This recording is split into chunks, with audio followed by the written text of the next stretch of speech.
You wanted to tread lightly on our lives before you were elected. You were different from the Tory party, but aren't you exactly the same? From David Lammy repeatedly not being clear about an escaped migrant in the House of Commons, to Rachel Reeves talking about a black hole that wasn't actually there. Now you want to cut benefits, but trust matters. How can our viewers trust anything you say?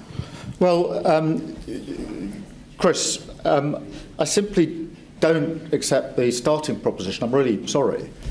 When I was told that we started the budget process minus £16 billion, I didn't cheer. I didn't think it was good. I thought it was a very bad starting position. I was curious as to why the productivity review had been done this year and not previously, but there we are. That's the nature of the beast.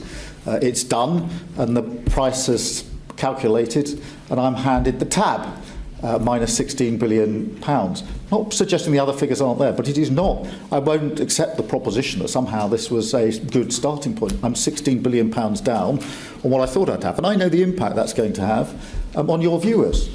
Because I know for them that the cost of living is the single most important issue. I know for them they are going to be worried at the beginning of the month in January, is their season ticket going up? Because they normally get whacked with that pretty early in January. Prescription charges matter to them, and their energy bills matter to them.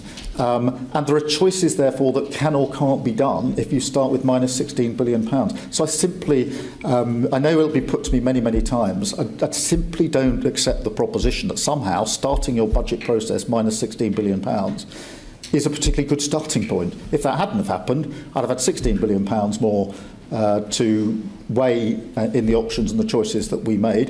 2/3 of the headroom is £16 billion. So you can see the significance of that amount of money. I think all I can do is explain the impact that these decisions have on your viewers, and to assure them that I am well aware that the number one issue for them is the cost of living, and that's why in the budget and all the other decisions, I mean, last week we were doing free school meals, free breakfast clubs, free childcare. All of these are good for children in their own right, but they're also really important cost of living measures as well. And I think for many of your viewers, they will, I hope, be pleased to see things like those measures going in. The childcare is a real game changer for so many parents and carers across the whole country.